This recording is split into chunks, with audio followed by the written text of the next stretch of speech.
Gracias por continuar junto a nosotros en la primera emisión de Informa TVX. Nos encontramos en el segmento de entrevista, como lo he anticipado, este lunes 15 de mayo. Ya está conmigo Carlos Ferrufino, arquitecto y especialista en temas de planificación urbanística. Y el tema que vamos a desarrollar en este momento es medida cautelar sobre SITRAMS, lectura urbanística. Carlos, qué gusto volver a encontrarnos. Bienvenido. ¿Qué tal, Carlos?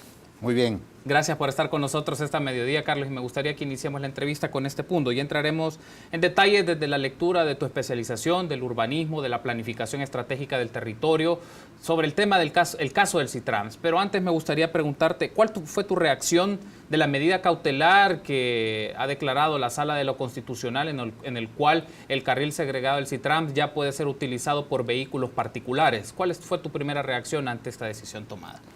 Pues una reacción definitivamente de mucha sorpresa y de incredulidad ante la medida cautelar declarada, sabiendo perfectamente que el caso tenía una arista jurídica importante, pero sobre todo por la magnitud, digamos, por el tema que está tocando la medida cautelar, que es prácticamente el núcleo de operación del sistema de transporte en El Salvador y como lo es también en otros lugares. Es decir, que una medida cautelar está afectando prácticamente el principio mismo, la esencia de lo que un sistema BRT es en cualquier ciudad en este momento, pues. Sabes, hay algo que me llama la atención, Carlos, al tener tu primera reacción, el hecho de mencionar, bueno, una sorpresa, ciertamente se dilató mucho, ¿no? Hablábamos antes de entrar al aire, una demanda de inconstitucionalidad interpuesta por un grupo de empresarios del transporte público. Hace un par de años empezó una discusión con el gobierno, la Presidencia de la República responde a este tipo de alegatos por la vía judicial o la vía más bien jurídica, institucional definida para ello, y bueno, se toma la decisión en este momento. Y no deja uno de pensar, bueno, una decisión en un periodo previo a un proceso electoral, en donde las tensiones entre la Sala de lo Constitucional y el Gobierno de la República están marcados, y dentro de esta vorágine pasa en medio el caso del SITRAMS. Como también esta lectura, ya vamos a ver el tema urbanístico en detalle, pero también cómo ve que estos procesos se ven afectados por decisiones políticas, mecanismos institucionales que, como tú mencionabas, básicamente bloquea la lógica o la razón de ser de un sistema de buses de rápido tránsito, como es el caso de los BRT. Claro, porque en este caso, digamos, el conflicto jurídico que nos recuerda que a nivel urbano lo que hay es una disputa entre ciertos grupos de interés, ciertos grupos de presión, que en este caso recurren al sistema judicial para tratar de bloquear un proyecto, digamos, que afecta sin duda determinados intereses, sobre todo el sistema de transporte público tradicional, pues se abocan a este tipo de recursos y efectivamente que no es todavía un fallo definitivo, sino que es una medida cautelar en medio del proceso, sin embargo, sí va directamente dirigida a uno de los elementos fundamentales de la operación del sistema, más allá incluso del origen del mismo sistema, que lo que se está cuestionando en el fondo es el tema de la concesión, de cómo ha sido ese proceso para otorgarlo a un determinado grupo privado, pero lo que en este caso la medida cautelar está afectando es la operación del sistema mismo, y ahí es donde hay efectivamente, a mi criterio, una digamos, diferencia en los criterios y en la forma de aproximarse a esta disputa, que realmente puede tener consecuencias muy críticas para el sistema de transporte y por ende para la ciudad que está de alguna manera organizándose alrededor de este. Quiero aprovechar y te consulto, Carlos, desde tu análisis, desde tu lectura, ¿se podía ver el SITRAMS como un proyecto de desarrollo urbanístico, como un inicio o un indicio para el desarrollo urbanístico del área metropolitana de San Salvador? Yo creo que ahí no es que se podría, sino que se debería de ver de esta forma. Es decir, que cualquier intervención en el sistema de movilidad de cualquier ciudad es en sí mismo, más que un proyecto de transporte y de movilización de personas, es un proyecto de desarrollo urbano, en el sentido que sabemos perfectamente que para que la ciudad funcione necesitamos mover grandes cantidades de personas de un lugar a otro para su trabajo, para su casa, para las diferentes actividades que se realizan en la ciudad, y por lo tanto una intervención que mejora lo que llamamos la movilidad de las personas es esencialmente un proyecto de transformación de la ciudad, o así deberíamos de concebirlo al momento de planificarlo y de echarlo a andar. Hablábamos la semana pasada con otro compañero en AUCA, el arquitecto Carlos Grande, tú lo conoces, y me decía una idea, una frase que me resultaba interesante y quiero ponerla a tu discusión, también a tu valoración. Él me decía, el SITRAMS se presentó como un proyecto de transporte, más no como un proyecto de ciudad, que probablemente llevaba un énfasis a lo que recién mencionaba, verlo como el desarrollo urbanístico. ¿Cómo lo ves tú? El CITRAMS ya para efectos de comunicación, de posicionamiento del gobierno y de las autoridades involucradas, pudieron haberlo presentado mejor como un proyecto de ciudad, más que verlo únicamente desde la arista de transporte. ¿Cómo valoras tú esta idea? No, justamente, es decir, en este caso estamos, y la experiencia en otras ciudades latinoamericanas nos lo indica, estamos ante un sistema, y creo que esa palabra es importante rescatarla, es decir, que no es una acción aislada, sino que son una serie de elementos que trabajan en pos de un objetivo común, y ese objetivo común debería ser la transformación positiva de la ciudad. Y esa serie de elementos que están trabajando integradamente tienen que ver más con otros temas más allá del transporte mismo. ¿A qué nos estamos refiriendo? Es decir, sabemos que el sistema de transporte en la ciudad tiene un impacto en los usos del suelo de la ciudad, tiene un impacto, por ejemplo, en los lugares donde se localizan determinadas actividades, tiene que ver además con la calidad de vida de las personas que hacen uso del sistema, tiene también unas implicaciones ambientales que son importantes y de hecho todo este cúmulo de impactos potencialmente positivos que un sistema tiene en la ciudad lleva a situaciones como que el sistema se vuelve un estructurador, es decir, una base, la columna vertebral sobre la que muchas actividades urbanas se quieren desarrollar. Comentábamos también el tema del esquema director del área metropolitana de San Salvador, recién aprobado, justamente utiliza las rutas del CITRAMS actuales y proyectadas como la base estructurante para toda su propuesta de desarrollo de la ciudad. Y vemos entonces ahora como una decisión preliminar a nivel judicial puede echar al traste, digamos, un planteamiento urbanístico como el que ya se estaba comenzando a consolidar. Me gustaría que hagamos justamente una pausa en ese punto, Carlos. Es este esquema de planificación que estaba trabajando en el área metropolitana de San Salvador, solo si nos lo podés contextualizar a nuestros amigos y amigas de la audiencia en qué consistía, y tú recién nos dices, eso estaba pensado o diseñado en función de la operación del CITRAMS. Entonces, como esto también puede trastocar las lecturas del diseño de la ciudad, de hacer modificaciones o transformaciones en cómo organizamos el espacio, el uso de los suelos que tú mencionabas que es clave. Esto está vinculado en el tema de transporte, pero de ciudad. Comentarnos, contextualizarnos un poco esto para ver las implicaciones que la decisión de momento cautelar que ha emitido la Sala de lo Constitucional tiene implicaciones al CITRAMS y por ende afecta a otros procesos de planificación un poco más de mayor envergadura. Claro, porque en este caso el esquema director del área metropolitana de San Salvador, que fue aprobado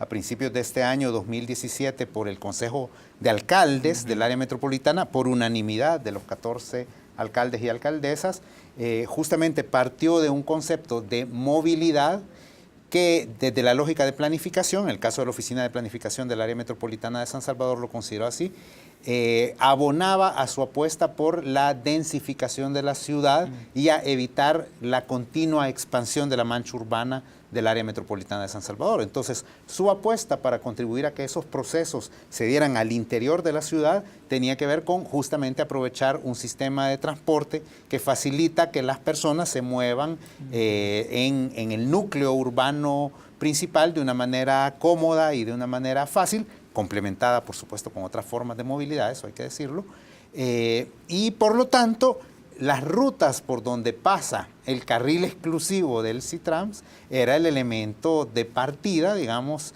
la base sobre la cual se pensaba organizar, o estaba de hecho ya organizado, el nuevo esquema de usos del suelo dentro de la ciudad. Entonces será un tema también al que habrá que darle seguimiento de cómo queda esto a partir de la decisión judicial que estamos comentando. Carlos, desde tu lectura especializada en el campo de la arquitectura, la planificación y la urbanística en las ciudades, a tu criterio, si se podía evaluar o por lo menos distinguir algunos elementos para evaluar la operación del CITRAMS en este momento, no tendrá tampoco mucho tiempo, hablamos de poco más o casi llegando al par de años de la implementación efectiva de esto, ¿qué elementos destacarías tú a tener en cuenta de aciertos o desaciertos para echar a andar el proyecto del CITRAMS? Claro, bueno, como cualquier proyecto grande, estratégico, es complejo analizarlo, pero sí vale la pena apuntar algunos elementos que son efectivamente fundamentales.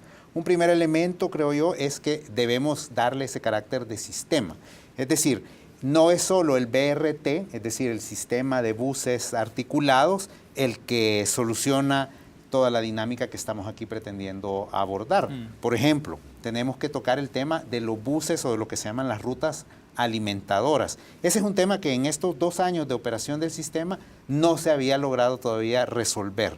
Es decir, nosotros estamos evaluando en general el tema del tráfico provocado por el CITRAMS, el carril exclusivo y todo esto, pero ahí está operando una serie de rutas de buses o utilizando la ruta paralela, es decir, yendo sobre la misma Alameda Juan Pablo II, sobre el Boulevard del Ejército, y eso en el sistema BRT no debería de funcionar de esa forma. Es por un tema de negociación política, de tema de permisos, de concesiones de las rutas, que todavía no se había tomado la decisión, yo entendía que estaba ya muy próxima a suceder, de retirar esos buses del Boulevard del Ejército y de la Alameda Juan Pablo II, porque no pueden ir compitiendo, vamos a decirlo así, con el sistema BRT. Eso así es en cualquiera de las ciudades donde opera el sistema. Entonces, ahí en estos 2 años hemos estado ante un sistema que no está funcionando del todo como la lógica lo demanda. Otro segundo elemento muy importante es, de hecho, ya lo vemos, desde la estación MQ hasta El Salvador del Mundo no teníamos carril exclusivo. Y eso significa otra vez que el bus está compitiendo, el bus del sistema está compitiendo con todos los demás vehículos que se están movilizando en esas mismas rutas, y eso le quita eficiencia y le quita toda la potencia, digamos, que él mismo debería de tener. Tercero, no estamos viendo el sistema completo porque solo estamos ante el tramo 1 de la primera ruta. Sí. Es decir, que todavía nos hacía falta, o nos hace falta, estoy seguro que, o espero que eso siga caminando, su prolongación, que es hasta Santa Tecla o hasta Ilopango, ¿verdad? Para que podamos realmente percibir el cambio importante, digamos, que una intervención de esta naturaleza tiene. Y en tal sentido también la medida cautelar me decepciona, como lo decíamos hace un momento, porque lo que necesitábamos era fortalecer el sistema para efectivamente ver los beneficios que él mismo podía tener. Pero lo que estamos haciendo en este momento es realmente volviéndolo todavía más frágil y precario. Finalmente, me parece en la lógica sistémica también mencionar que aquí hay que considerar todo un tema de espacios públicos y de la facilidad con la que las personas pueden llegar a las estaciones. Ese era también un tema que todavía no estaba resuelto, es decir, la calidad de las aceras, de los espacios por donde la gente camina para poder llegar al sistema, es también importante para que este efectivamente pueda ser funcional completamente. Antes de ir a la pausa, Carlos, aparece otro elemento que quiero destacar, se puede ver, si quieres, desde un aspecto más subjetivo o hasta simbólico, esta implicación de la implementación del CITRAMS, es lo que significa para las personas cambiar el estilo o el modo de utilizar el transporte público en el país. De una u otra manera, al disponer de un carril específico, terminales con otras condiciones a las paradas actuales de los buses, las condiciones mismas de inseguridad, también en las personas puede generar una apropiación de un proyecto que es como ir cambiando la manera en cómo nos movilizamos en la ciudad, porque tal vez estamos tan acostumbrados a tener un servicio de transporte tan malo, y algo diferente propiciaba una condición y un clima distinto. Carlos, ¿cómo valoras tú estos aspectos, si queremos, un poco más subjetivos del usuario, del uso de las personas de este transporte que les movilizaba en el tramo que se tiene, pues desde Soyapango llegando hasta El Salvador del Mundo? No, efectivamente, es un tema importante y que se valora en una lógica de construcción de ciudadanía, justamente. Sí. Es decir, aunque yo no soy usuario del CITRAMS, pero las veces que hice uso de él, uno de los elementos que más te llama la atención es efectivamente las personas haciendo cola en orden para subirse al transporte público. Y esas mismas personas, una cuadra más allá, están en una parada que es caótica y donde es un sálvese quien pueda. Sí. O estar en una estación de CITRAMS, que hay bastantes personas, pero que está limpia. O estar en un sistema de transporte en San Salvador, donde no habían ocurrido ningún hecho de violencia hasta este momento, es decir, ni asaltos ni algo más grave. Esos creo que son elementos también muy importantes que hay que ponderar a la hora de discutir el tema y de poner los balances, como se gusta decir en el sistema judicial, entre el bienestar de estos usuarios y de las personas que de alguna manera se benefician del sistema contra los problemas de tráfico que pueden estar experimentando otras personas. Tenemos que hacer una pausa, Carlos, pero me gustaría que en el segundo bloque toquemos estos aspectos. El primero vinculado a la experiencia comparada, es decir, estas aplicaciones de estos proyectos de BRT se han hecho en otras ciudades del mundo y en América Latina no es la excepción. ¿Y qué tanto se puede haber considerado estas experiencias para tomar una decisión jurídica, una decisión institucional, que creo que es importante tenerlo presente? Pero por otro lado, uno de los problemas de fondo es también las condiciones de la movilidad y del transporte público en nuestro país. Creo que el caso del Citrams nos tiene que llevar de fondo a esta discusión y a esta reflexión sobre ese tema. De momento, permítanos una pausa. Volvemos en minutos.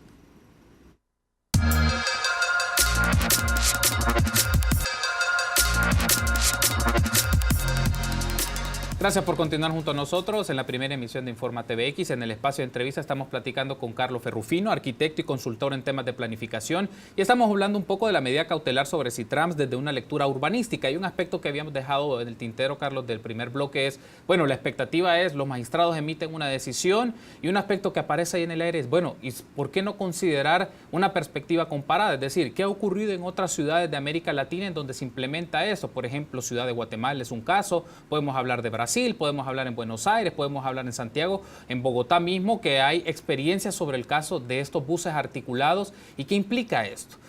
¿Por qué hizo falta, o por lo menos por qué debemos de tener en cuenta una lectura desde una perspectiva comparada, un poco pensando en nuestra realidad? No para emular ni tampoco para copiar, pero tenerlo en cuenta de la aplicación de un proyecto con estas dimensiones como es Citrams. Claro, aquí hay varios aspectos a considerar. Uno de ellos es que efectivamente los sistemas BRT o de bus de tránsito rápido es de hecho un proyecto, yo diría latinoamericano, en el sentido que en el mundo en este momento tenemos alrededor de 120 sistemas BRT que funcionan en ciudades de diferente tamaño, pero la mayor parte de esos sistemas están en América Latina. De hecho, el pionero prácticamente, como sabemos, se dio en la ciudad de Curitiba, en Brasil. Y en estos aproximadamente 60 sistemas que existen en América Latina, se mueven alrededor de 30 millones de personas diariamente. El más grande siendo el sistema efectivamente del Transmilenio en Bogotá, que mueve un poco más de 2 millones de personas diariamente. Pero el sistema es efectivamente lo que vemos en San Salvador en una escala pequeña todavía, pero que incluye entonces un carril exclusivo justamente para que un bus articulado o no articulado circule libremente, digamos, sin competencia efectivamente de tráfico con otros vehículos motorizados, con estaciones, digamos, repartidas regularmente en una ruta y donde los pasajeros han pagado previamente su boleto para efectivamente no tener que hacer esa operación de pago al ingresar al bus. Todo ello con la lógica de darle mayor velocidad y mayor regularidad al sistema, es decir, que efectivamente un pasajero tiene que poder saber que desde Soyapango al Salvador del Mundo se va a tardar 20 minutos en llegar y el sistema le va a cumplir, digamos, con esa expectativa. Entonces no estamos hablando de nada fuera de orden lo que se está haciendo en El Salvador. Incluso en muchas de estas ciudades, efectivamente el sistema es operado por un privado y la construcción de la infraestructura ha sido una construcción pública y a través de un determinado acuerdo, que eso ya depende de los sistemas legales, digamos, de cada uno de los países o de las ciudades, pues se llega a una figura de concesión o de operación compartida y demás. Es decir, eso no tiene, a mi criterio, nada fuera de orden cuando lo vemos en la perspectiva internacional, lo que se ha hecho en El Salvador.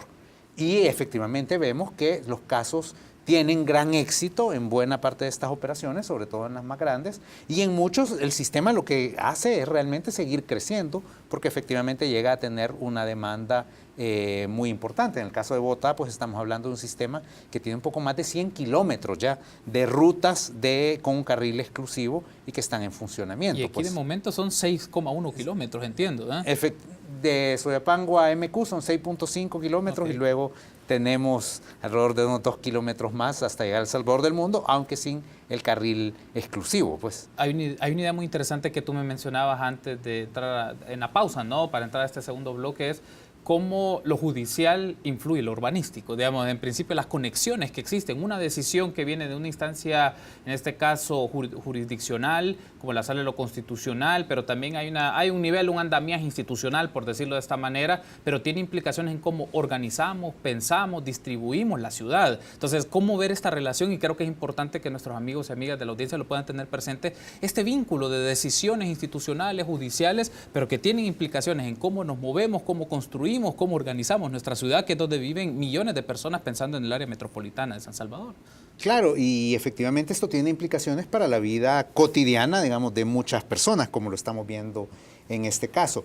Pero efectivamente parece que la organización institucional nos lleva a que, en este caso, una instancia judicial puede definir la marcha de un proyecto, llamemos originalmente de transporte, pero que justamente nosotros lo queremos sobre todo resaltar como un proyecto de desarrollo urbano.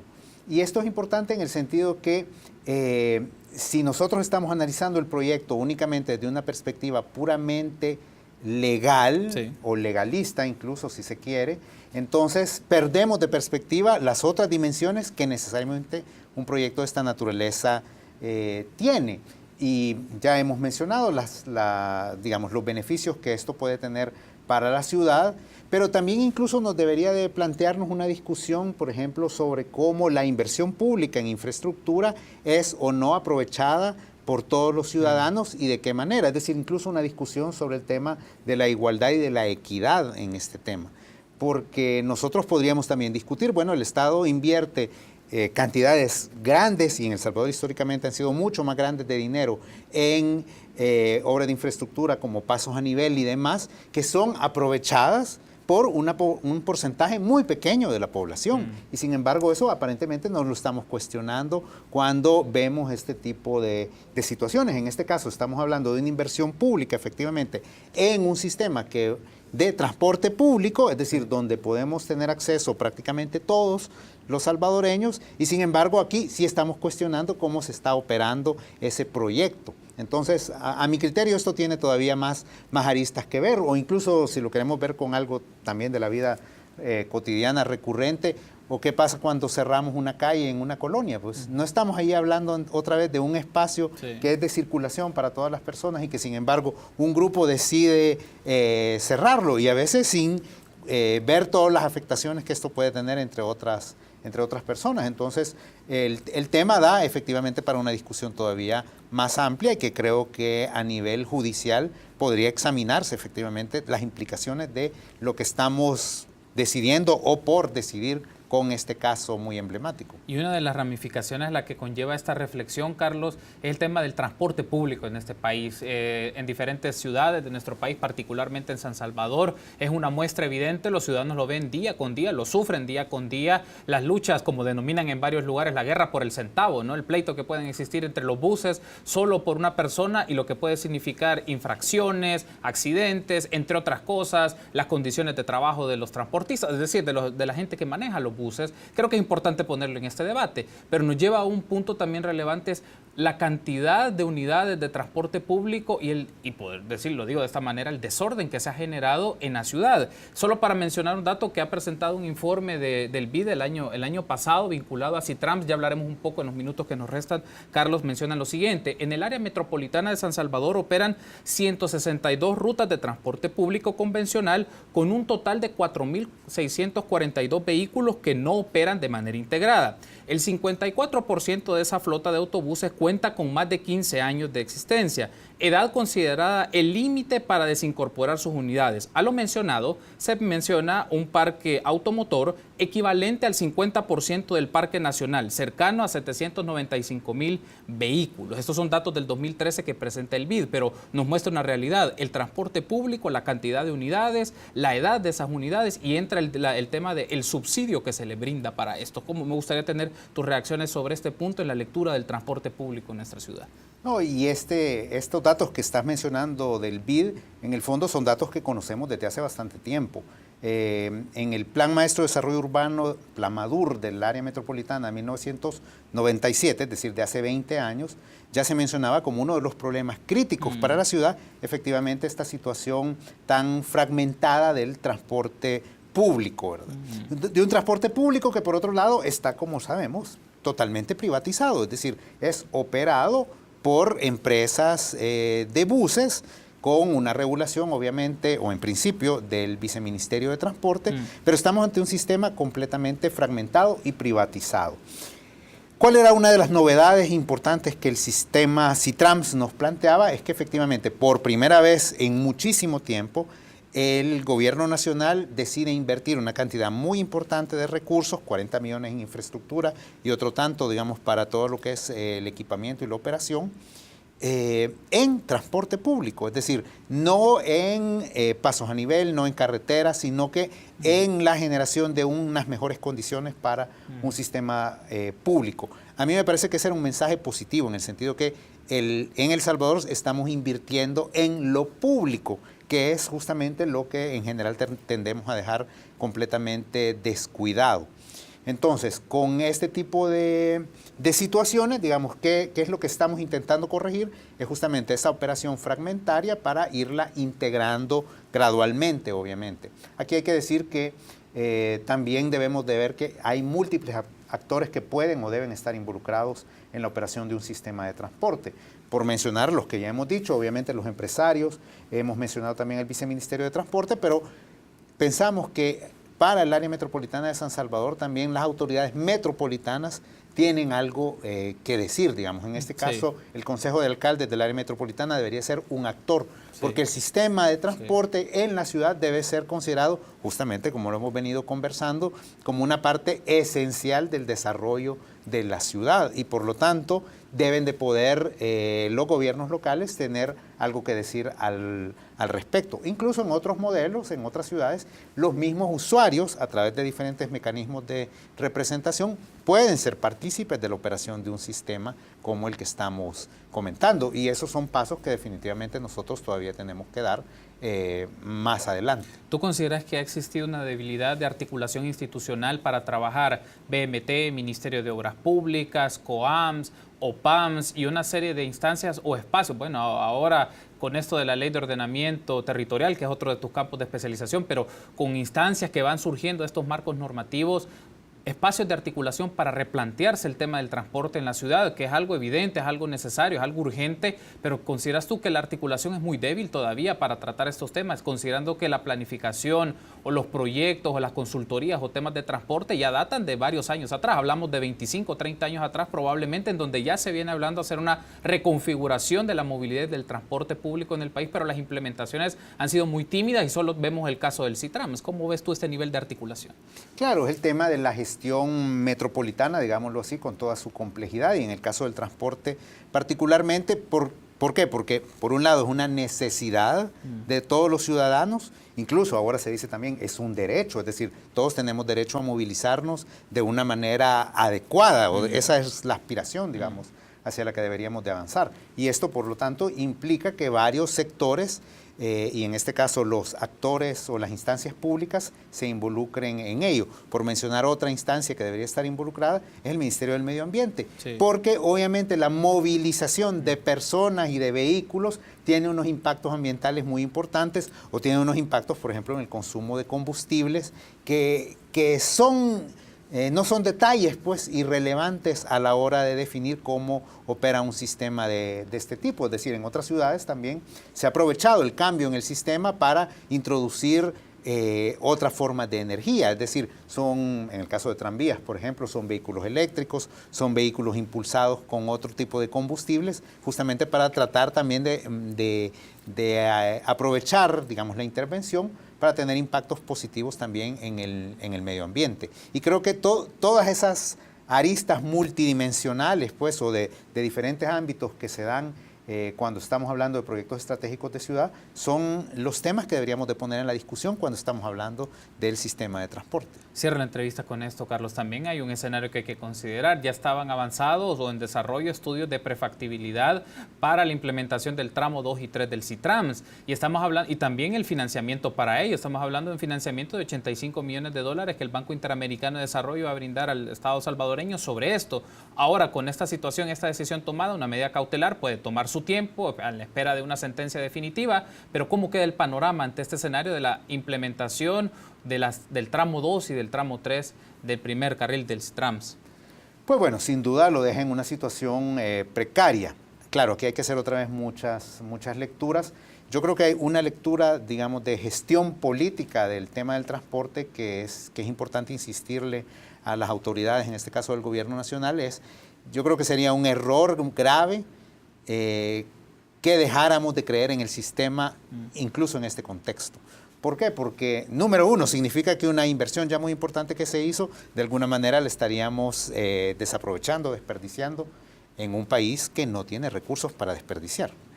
Pero por otro lado es porque para darle toda la fuerza al sistema necesitamos efectivamente que gane una cierta escala.